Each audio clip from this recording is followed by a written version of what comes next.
What's going on, dudes and dudettes? So, of course, big Duke news today happened a few hours ago. So, the top remaining freshman to decide if he's coming back or not, Kyle Filipowski, has decided he is going to return to Duke. He obviously said when he committed to Duke, he wanted to help Coach Shire, the new head coach, change everything and become a way better place, and obviously help the transition from the great Coach K. So, it's obvious why he did stick around eventually, because he probably would have got drafted high. He still can get drafted just as high, if not even higher, in next year's draft. But it does concern you a little bit about his future if he does end up getting hurt, sadly, knock on wood.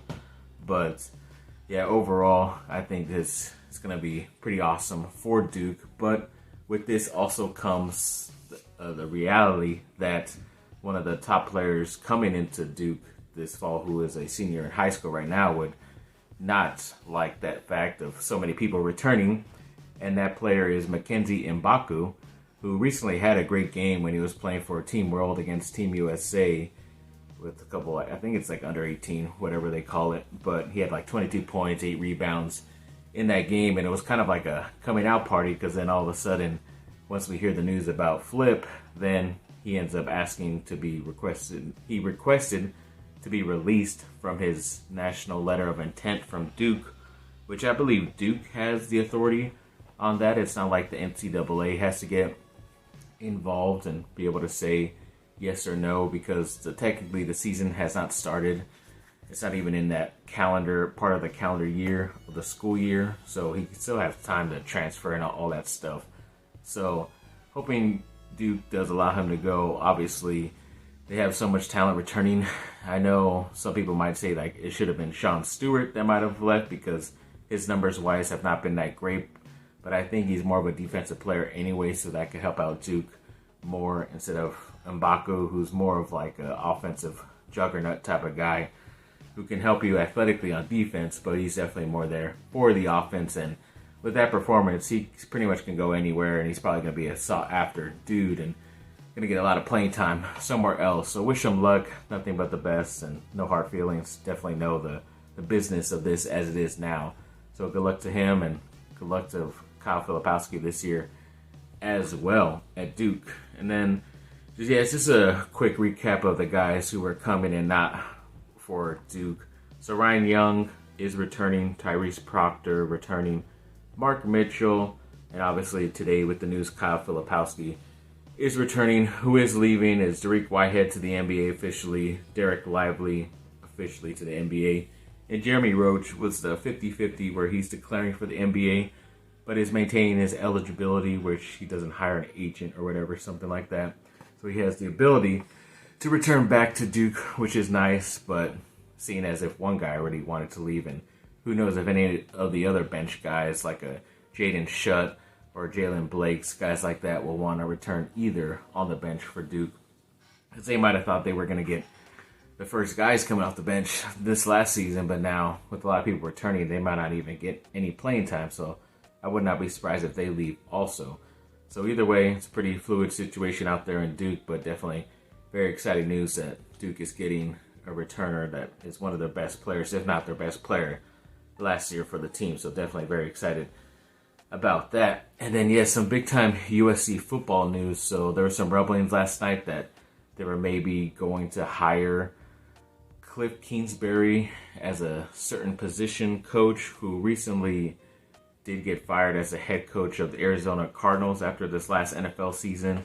And he pretty much said he was going to kind of step away from the game of football. He literally went on vacation to Thailand for a bit, and everyone kind of thought he was just going to do him and do whatever. But apparently he did return to coaching very quickly, because he is now going to be the quarterback's coach at USC, which it is kind of funny because a few years ago, or a handful of years now, I don't know how long he's been the coach of Arizona, maybe 3 years, where he was hired as the offensive coordinator for USC while under Helton, the head coach at the time. But then like a month later, said he was going to take the Arizona head coach, which obviously, what did they call it?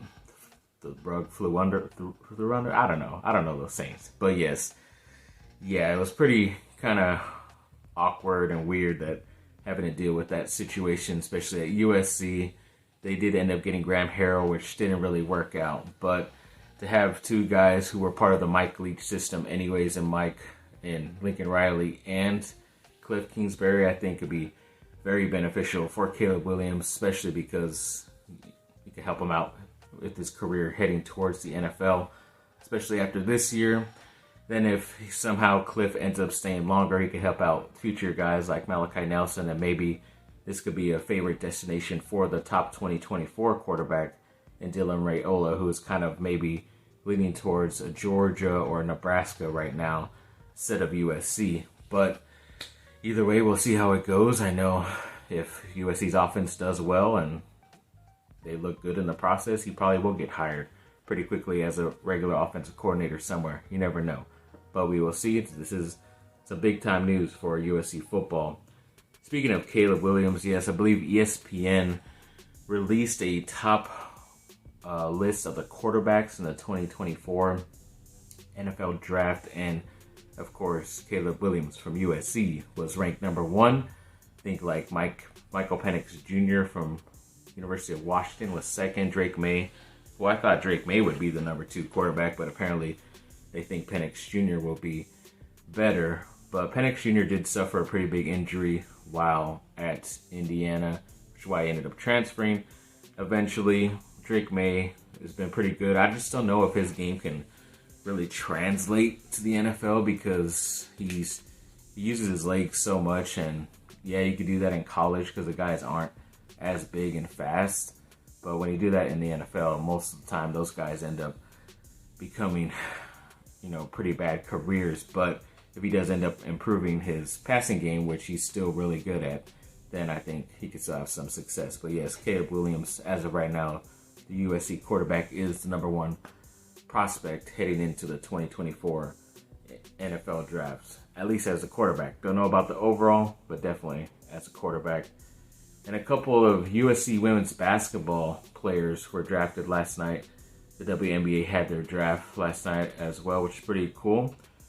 Hopefully I'm getting these names correctly. Katie Sissoko was drafted in the 3rd round to Phoenix, which is pretty cool, staying pretty local. And then they actually went back-to-back with USC players in that draft. So Okako Adika, hopefully I'm saying that correct, went to the New York Liberty, the very next pick in the 3rd round. So that's pretty cool. Those two being able to get drafted. Sadly, they're going to be on different sides of the U.S., but yes, it's always nice for your school to at least have some representation in the draft when it comes to those players drafted. So definitely very happy for those two, and good luck to them on their new careers. Then when it comes to Paolo Banchero, yes, he did win the Rookie of the Month for half of March and some of April, whatever they counted it as. So that's obviously pretty good for the ex-Duke player, number 1 overall player. And then he also, at the end of the season, led the rookies in certain stats. So he had total points. He led them in 1,437, and in points per game at exactly 20.0. So it's obvious that he was pretty consistent, still scoring the ball. He did miss some time here and there with little nicks of injuries, but that team is definitely going to be one of the more exciting teams going into the future because they are all on pretty young contracts, and they could end up making some pretty big signings, at least within the next 2 to 3 years, and then they will have to pay their guys like Banchero and Franz Wagner and all those guys that are going to get the max deals, but they could be pretty interesting, like I said. So maybe a angry veteran like maybe a Damian Lillard will want to go down there, and they won't have to give up technically much because he could force his way out there. They probably just have to give up draft picks and not their players, and it could end up working out. You never know. Just throwing that out there into the universe. So we'll see. Yes, to end this video off real quick, sort of, Luke Kennard, ex-Duke player who was with the Clippers in the first half of the season, but at the trade deadline got traded to Memphis.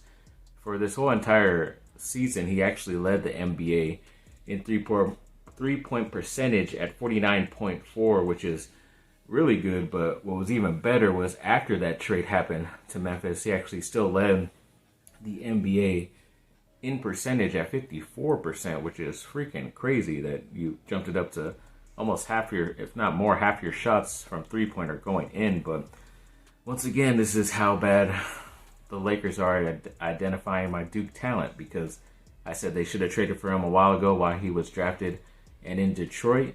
They never did. He got traded to their rivals, he was doing pretty good with their rivals. And of course, the Clippers aren't going to trade him to the Lakers, I wouldn't believe, at that time, unless they gave the Clippers like a first-round pick. But I know the Lakers wouldn't do that. So then, of course, he got traded to another rival in the West in Memphis. And of course, he's doing really good and shooting the lights out from there. So Lakers, USC, Chargers, please listen to me. I kind of know what I'm talking about here and there. But yeah, and then to end this video off real quick, the spring game for USC football is officially happening this Saturday. I think it's April 15th, around 12 o'clock. It would also be the time where they kind of do like an official presentation of the Heisman Trophy for Caleb Williams also, because he was able to get a trophy himself, but now the school will get the trophy also, which is pretty cool. And they'll be able to display it and show it around. Hopefully be able to get a picture with it. That'll be pretty cool. But yeah, this will be the first spring game I ever head to. I know last year I was pretty busy around that time, but yeah, the tickets were free. You just had to go on and reserve them, up to 6. I got 4 of them. I guess they're going to seat you randomly in the place. They're expecting like 20,000, which isn't that bad because the place holds about 70. So there will be parking, and I think that's the only thing I've paid for so far was the parking. It's like only $30 in total, and it's like 0.2 miles away from the stadium. So that's not that bad of a walk either. So definitely looking forward to it. I think they said the gates open like around 10:30, so hopefully trying to get there close to around that time to be able to go and look around. I've been to the Coliseum once before, but didn't really get to look around and everything. But it's a very awesome and majestic place, so hopefully I'll be able to get that opportunity this Saturday and maybe do a quick video cut of it for you for YouTube so you guys could check it out as well. And hopefully the spring game goes very well for USC. But yes, a lot of crazy news. Filipowski returning to Duke. Mgbako requesting a release from his, signing to Duke. Kliff Kingsbury being the new offensive coordinator, or semi-offensive coordinator, more the quarterback's coach technically for USC. But of course, he's going to be working side by side with Lincoln Riley, I'm pretty sure. But yeah, a lot of crazy news. Even though I just did a video yesterday, of course, all this big time news happens again, and somehow I've talked for almost 13 minutes. Thanks for watching, people. Like and subscribe, comment down below. Let me know what y'all think. Have a great rest of your day. Bye.